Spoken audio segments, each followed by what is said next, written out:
Salutations everyone, Shadowtaurus here, and I'm thrilled to welcome you back to another exciting power scaling video. With the highly anticipated release of Digimon Adventure 02 The Beginning, which will grace our screens on November 8th, I decided to take a look into the world of Digimon in a power scaling format. As a lifelong Digimon enthusiast, I could not resist the opportunity to revisit my childhood memories and immerse myself in the world of Digimon once more. But before we get into this video proper, make sure to support the channel by liking the video, commenting your thoughts down below, and subscribing to the channel. Also, make sure to click the notification bell to know when I upload. And finally, check out my Patreon where you can get some fantastic rewards and help support the channel. Digimon holds a special place in my heart, and I vividly remember the days when I would eagerly turn on Jetix and remember watching it in the early 2000s. Wow, I just dated myself there. So then, what could be more fitting way to celebrate the upcoming remake of Digimon 02 as a feature-length film than by thoroughly dissecting the power and abilities of one of its most iconic characters in the Digimon universe, that being Wargreymon. In this video, we won't be merely just scratching the surface of Wargreymon's immense power, but we'll also be diving deep into the cosmology of the Digimon verse. And for the more seasoned power scalers and debaters amongst us, I'll be providing some advanced scaling and intriguing insight to fuel your passion and knowledge. So without further ado, fasten your seatbelts and prepare to embark on the captivating journey in one of the finest series to ever grace our screens, Digimon, Digital Monsters. Now before we get into the exciting task of scaling Wargreymon, let's take a moment to describe the intricacies of the cosmology of Digimon. And for this video, we'll be referring to this as the world hierarchy. So brace yourselves, there's a lot to unpack. Now the world hierarchy encompasses various layers and dimensions within the Digimon verse, so trust me, there's a lot to go through. We'll be focusing on three main elements here, that being the physical world, the dimensional wall, and the digital world. So let's first start with an exploration of the physical world. The physical world, often known as the human world, or more broadly known as the real world, is the realm in which we humans reside. Interestingly enough, this world is actually created by Demiurge, forming a world of time and space rooted in higher planes. This physical world is a vast expanse of comprising countless universes that exist across dimensions of space and time. These universes exist infinitely and in parallel, aligning with the infinite possibilities described in quantum mechanics. Each action can give rise to a myriad of different worlds, each governed by the wheel of destiny, determining the unique timeline and experiences of its inhabitants. Next, we encounter the dimensional wall, a barrier that separates the digital world from the real world. This wall serves as a safeguard to prevent the convergence of these worlds, as the breach could result in cataclysmic consequences, such as obliterating all existing realms.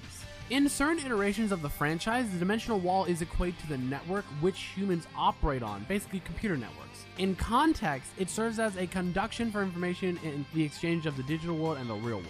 The dimensional wall exists just beyond the real world and is divided into 6 distinct layers or dimensions, which these terms are often used interchangeably in the context of Digimon. Once one is able to traverse the 6 layers of the network, they can reach the lowest level of the digital world, known as the physical layer. The network plays a pivotal role in facilitating travel between the digital world and the real world, and without it, travel between them is impossible. Ascending above the network, we have the digital world. This world exists on a higher structural plane, and the existence of the lower worlds would be insufficient to support it. Much like the dimensional wall, the digital world is comprised of multiple layers, though the exact number remains unknown. These layers contain numerous worlds and universes, each accessible through specific addresses. Humans interact with these worlds via digital devices, which each having their own unique address. Interestingly enough, the worlds existing between the layers of the digital world are largely isolated from each other, and inhabitants of these worlds may remain unaware of the existence of the other similar realms. These worlds, akin to the human-managed servers created through the dimensional wall, are collectively known as servers. It is essential to note that the scenarios we witness often include planets, stars, galaxies, and more. Even in the human-made servers, such as the Eden network, expands across a colossal and literally infinite realm. Now with the cosmology framed in place, it becomes clear that the Digimon cosmology is comprised of multiple higher dimensions. The term layer and dimension are used interchangeably, and this would apply to both the dimensional wall and the digital world, making them higher dimensions. Now you might be asking why cosmology matters in this discussion. Well, it's because in various sources, including the anime and other media, it's stated that an ultimate level Digimon has the capacity to destroy the digital world. Some may try to argue that it would require multiple ultimate level Digimon to destroy the digital world, and that's a valid interpretation. But even with this perception, each ultimate level Digimon, like Wargreymon himself, would still scale to high complex multiversal and potentially even hyperversal. This would be because they need to possess the same dimensional level of power to affect higher dimensions in such a manner. So now that we've concluded where Wargreymon scales in terms of high complex multiversal, potentially hyperversal, where does he scale in terms of speed? When it comes to assessing the speed of Wargreymon, we face several intriguing interpretations. Let's start with the lower end of the spectrum, and then we'll work our way up. Wargreymon demonstrates remarkable ability to keep up with and even outpace both Garudamon and Mega Kabuterimon in terms of speed.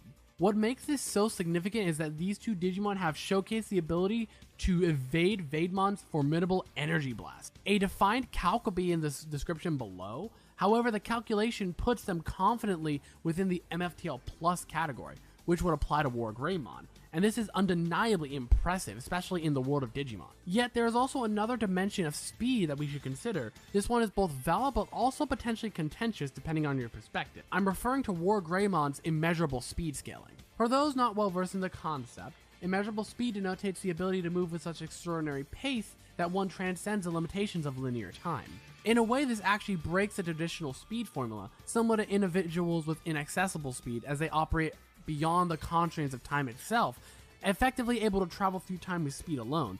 Think akin to the Flash from DC Comics. Now, you might be wondering why I propose such high speed scaling for Wargreymon. Well, the reason lies within Wargreymon's ability to kind of keep up with people like Alphamon. Alphamon in the Digimon lore has been repeatedly stated to be able to traverse time in both the past and future. The reason you can scale him to Alphamon is via Omnimon, as he is a portion of Omnimon's strength. As well, he was able to tag Diaboromon, who Omnimon was having trouble himself hitting. Naturally, this scaling may spark discussion and differing opinions, and that is perfectly acceptable. This represents a higher end of echelon within the vast realm of Digimon, so if you prefer not to embrace it, there are numerous alternatives such as finite speed options for Wargreymon. Now, early in the video, I promised to delve into the more advanced scaling of Digimon, and here it is. A glimpse into the complexities and intricacies of the Digimon universe. Now, as we delve further into the fascinating depths of Digimon cosmology, I would like to draw your attention to the three worlds that I overlooked in our earlier discussion.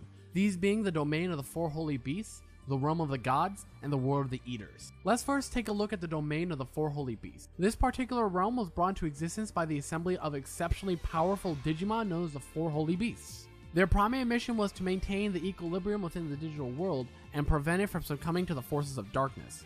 Before the introduction of the Yggdrasil, these beings stood at the highest level in the Digimon cosmology. From the perspective of the higher realms like this, the digital world is often looked as the lower realm, a designation aligning with the previous positions of how realms work in Digimon. Coincidentally, this realm transcends the dimensions of the base layer, aka the digital world, categorizing it as a hyperversal level dimension. Moving on, we encounter the fascinating realm of gods, otherwise known as the kernel. It resides atop Infinity Mountain, a system governed by the Yggdrasil, which supersedes all of the textures and structures.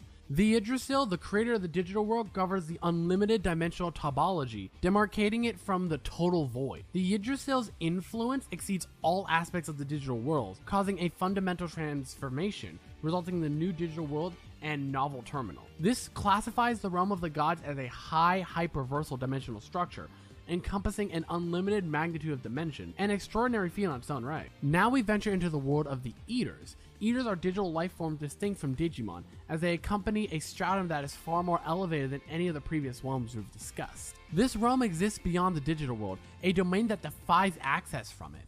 It is situated in an expanse that surpasses the limits of imagination, an ultra dimension even beyond the Yggdrasil. This designation elevates the world of the Eaters to an outer-versal structure, an astounding revelation. In the world of Digimon, it is truly mind-boggling.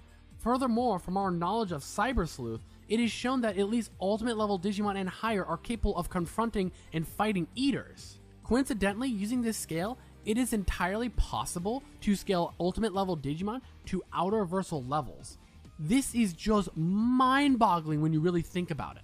Now, it is essential to acknowledge that this level of scaling may appear audacious to some, but there is no inherent contradictions within the Digimon lore to refute it.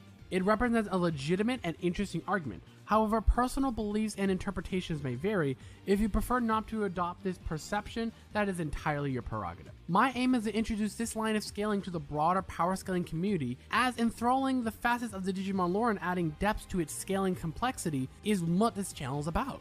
And that will conclude our Digimon video for today. I hope you did enjoy the video. If you did, remember to like, comment, and don't forget to subscribe. And until we meet again, good luck in your power scaling endeavors.